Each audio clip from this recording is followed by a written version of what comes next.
Hi, everyone, and welcome to the next episode of Tilly, the interactive lupus link for you. This is a weekly episodic series brought to you by the Lupus Foundation of New England. I'm your host, Marissa Zeppieri. Some of you might know me as Lupus Chick.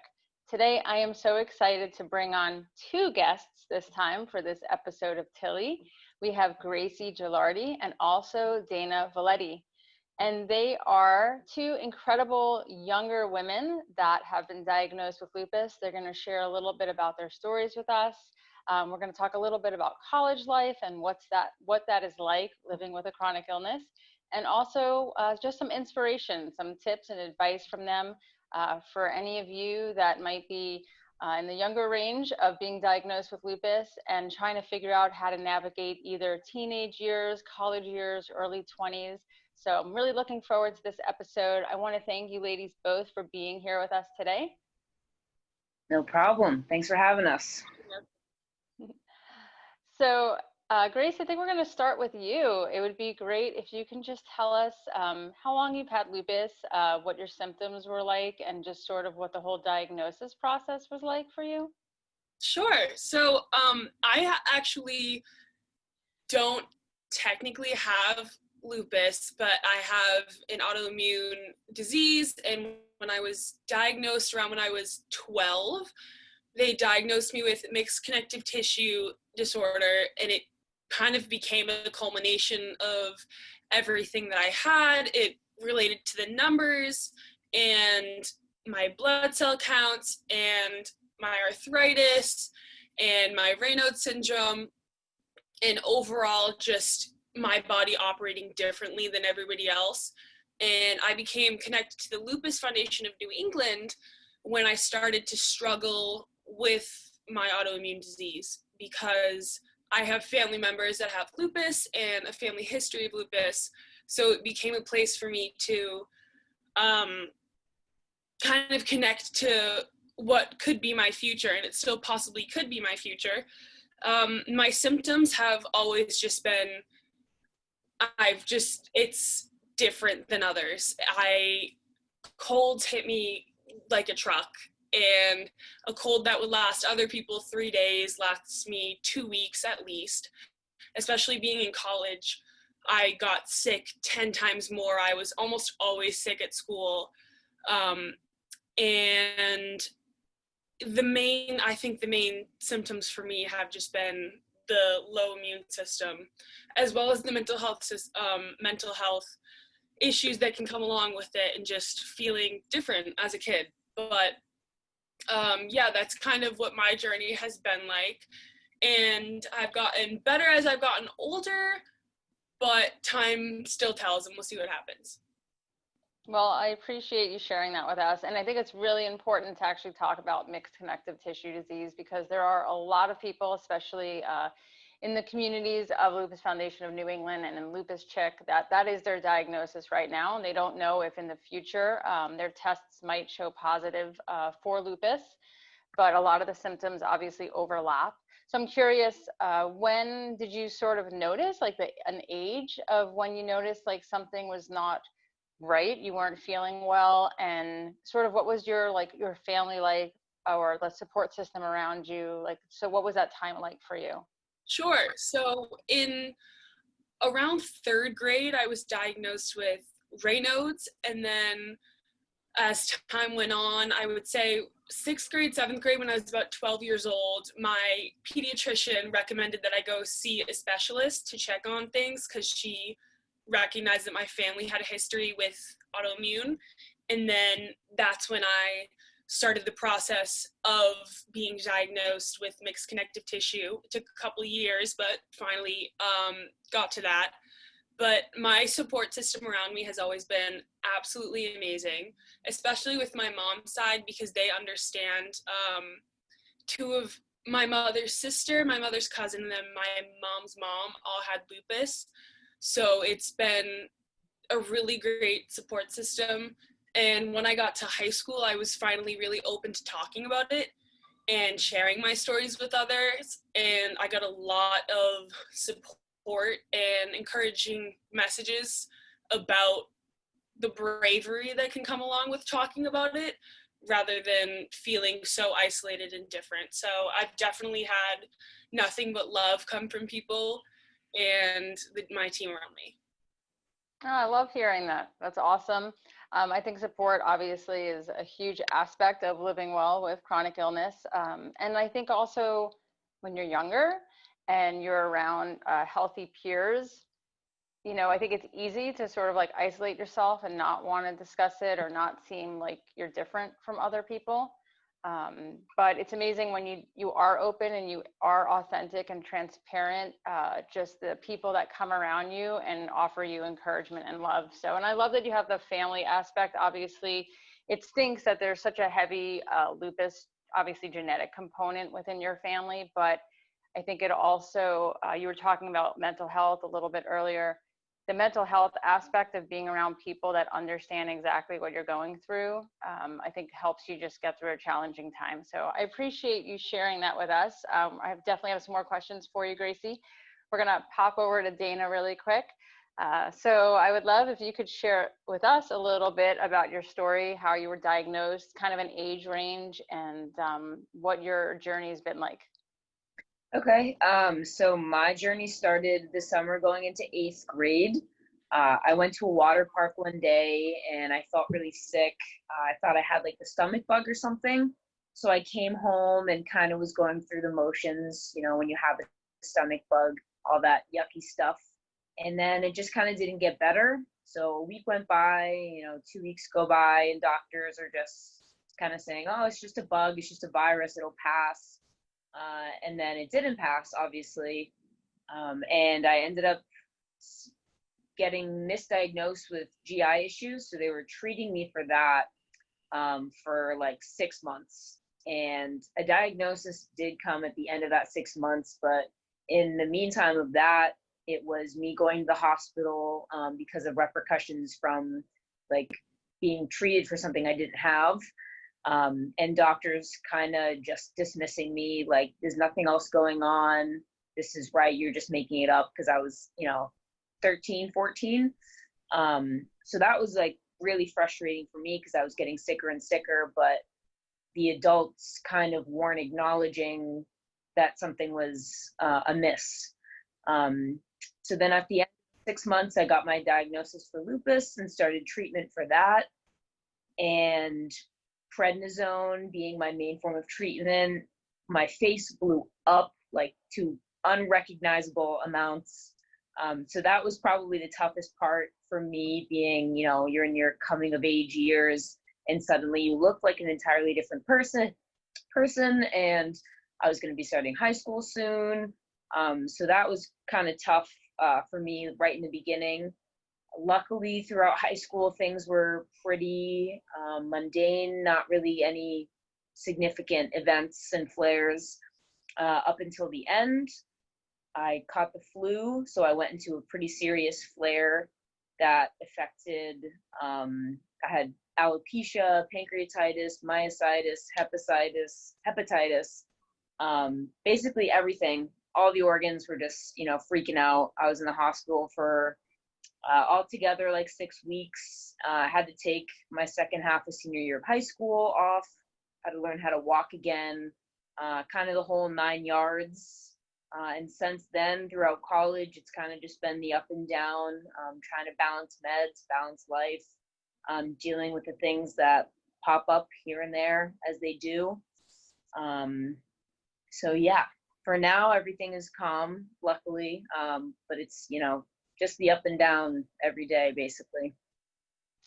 That is quite the journey, Dana. I appreciate you sharing that and being so transparent. I think it's really important for other young men and women your age. You're both around your 20s. I'll just say that. For them to hear your story. And you brought up a lot of interesting little snippets of things I want to talk to you both about and ask you. So first, I'm going to throw this out to both of you. But what is it like, or do you feel like sometimes being younger, if you've had an experience where maybe someone didn't take your symptoms seriously, and when that happens, like, how would you suggest someone around your age, or just really anyone, to advocate for themselves. They might think, well, you're too young to have something like this, or we don't really think that it's maybe A, B, or C, or something serious. How would you inspire people, and what advice would you give them to advocate for themselves? You can go, Gracie, if you have anything to say. My really only advice would to be that you know your body better than anybody else does. And I don't think any doctor or family member or friend especially has any right to tell you what you don't feel. Because it changes from time to time. I've had flus where I had the flu this past winter. I didn't have one symptom whatsoever.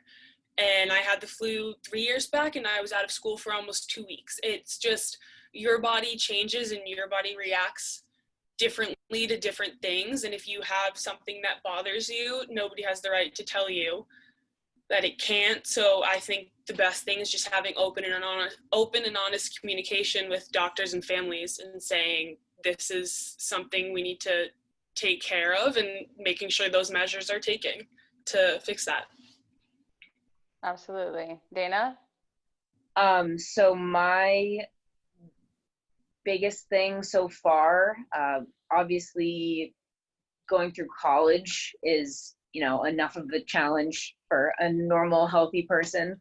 But it was huge for me, like Gracie said, to have really open, honest communication with the people in your life, like professors and staff and bosses at jobs. So when I would meet a new person in my life that had that kind of relationship with me, like I was expected to have timelines, like a professor or a boss, I would always be very upfront and say and explain that lupus is a very unpredictable illness. So there could be one day that I'm totally fine, and the next, couple days I'm totally not, and I can't predict it. And just kind of making a plan with people is really, really helpful. Obviously, you would hope that the people in your inner circle would understand that better, but definitely, like Gracie said, being very honest and open with people about your disease, explaining it, and explaining how it affects you personally can make it easier for them to kind of understand what they should be expecting from you. Absolutely. And again, you touched on something that I think is really important if people that are watching are unaware. If you're in college, and you also touched on employment, it's better, at least I believe it's better, if you let your professors know ahead of time instead of waiting until you're actually like in a flare up or something. But having that conversation, having that dialogue in the beginning, letting them know that this is something that you're living with. And like you said, it's very unpredictable. Now, a lot of colleges, have disability services that you can extend timelines. You can get extra help if you need it. You can get accommodations, and those are available to you, and there are legal rights, and you have to speak up to get these things. And, it doesn't mean that you have to be necessarily treated differently or looked at differently, but it will help you. And those things are in place to help you if you're in school and you do have a flare and you miss some time. So I think that's really important that you shared that. And speaking of college, I want to touch on the mental health aspect. And also, Dana, you shared with us a little bit about how some of the lupus medications change your physical appearance. And that also ties into the mental health aspect, especially when you're a young woman, a young man, you're in high school, you're in college. We know what our society is like. Obviously, our first impression of people based on the exterior. So let's dig into that a little bit and tell us, as far as mental health aspects, what are some of the things that you've, struggled with that you are open and able to share with us a little bit about, and how would you, or what type of advice would you give to other people your age that are struggling? Gracie, we can start with you on that. Sure. My mental health with my chronic illness really became one of the forefront struggles from the start, because I felt immediately ostracized once I had that word disease labeled onto me. and I kind of isolated myself from others in middle school. Nobody knew about my disease besides my family members. And then I just felt different. I could remember sitting at a lunch table and just looking around and thinking, all these girls are healthy, and I just feel so different and not normal. And once I got to high school, I realized that that mindset really wasn't healthy for me anymore, because stress can be a huge trigger for flare-ups and lupus and autoimmune and anything in between. So I really took it to heart to make sure that I was focusing on my mental health as well. And I started to feel a lot better once I opened up about it, and once I really talked to people about it and let it be an open part of my life that I was ready to have honest conversations about. And it helped me for a while. And then the normal stress and things that come along with mental health just as a high schooler came along. So my senior year, I started to have really, really, really bad anxiety, and I started seeing a therapist for it finally, because it was just one of those things that was like, hey, this is another part of living with a chronic illness that you can't just let go, because it's something that could make things 10 times worse. And I struggled and struggled, and I kept my mental health really secret and really quiet until I got to college, and I realized that feeling better about my chronic illness, I felt better about it by talking about it and being open and honest about it. So that's what I started to do with my mental health, and I just started to be really open to having vulnerable conversations about it. And when I got to campus, I joined a mental health club called Active Minds, run through NAMI, which is the National Alliance of Mental Illness. And I became really passionate about it, and now I'm going to be the vice president of it for this year, which is really exciting. And it's been really great to be able to incorporate my mental health into my life and my chronic illness. And I think something that became really special to me was when my doctor, around my sophomore year of high school, I was just like struggling talking to her about it, and she said something to me that stuck with me. I was like, I'm not normal, I don't feel normal. And she said, everybody is fighting a similar fight to you and you don't realize it. There are so many more individuals fighting their own fight that you can recognize. So finally being able to see that and realize that everybody has their own journey helped me to realize that using my voice for my chronic illness and mental health could be really helpful to me. So yeah.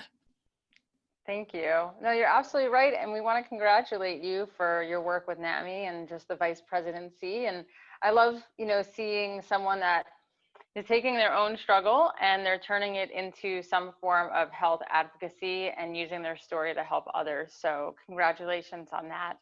And Dana, I just want to pop over to you as far as the mental health aspect and some advice that you would give to people.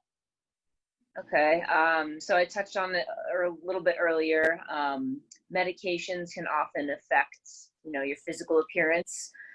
So that definitely doesn't help when you have this inner battle going on with your disease and coping with, everything that comes with that mentally, but also something that we're not used to all the time is wearing your disease on your face with, the rash, the moon face from prednisone. And especially senior year of high school, I lost my hair after my really bad flare. So I actually entered college wearing a wig, which was kind of a huge hurdle for me. Most people didn't actually know. I wrote about it in an article, kind of like coming out to that, like, hey, everyone, this is actually plastic hair. You know me now, and, I'm open to talking about it, because I definitely felt like if I went to college bald, being an 18-year-old girl, I would get looks and people would assume I had cancer or I was dying or something was wrong.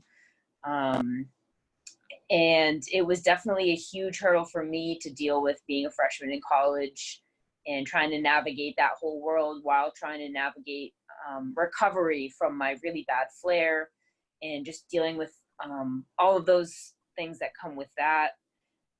My advice, I think, over the years has really strongly cemented in be you unashamedly, because the good people that will accept you with your your faults and defects are the people that you want in your life anyway. So anyone that's going to judge you for having a rash or having a puffy face or losing your hair or being tired all the time probably isn't someone you want in your life long term anyway. So don't read into the haters, and you just got to keep the good people around in your community, and make sure to love the people around you, and keep them close. And I think that's my advice. That's perfect. And I couldn't agree with you more. I always tell people the ones that don't stick around, that's okay. They're just not your people. Yep. And then you'll find other people around your age or maybe a little bit older that understand exactly what you're going through and want to support and love and give you just encouragement. So they're definitely out there. Mm-hmm. I want to segue a little bit here into who you are today. So we know that dealing with any kind of unexpected diagnosis or even just a trauma, it does have the ability to reshape us, to refine us, to mold us, and to solidify our character. So I'm curious, from years ago to today, what have you learned about yourself in the positive light? Are you stronger? You felt like you have come out stronger? How has it refined your personality? Are you more outgoing? Are you more outspoken? I'd love to hear a little bit from both of you on that. Yeah, I think, and I'm sure Dana might feel the same, I used to be really not ashamed of my disease, but I wanted to keep it quiet and I wanted it to be mine. But especially going to Washington, D.C. and advocating for lupus and funding, it made me realize that there's a lot of other people like me who don't have the ability and the power to use their voice and talk about things like this.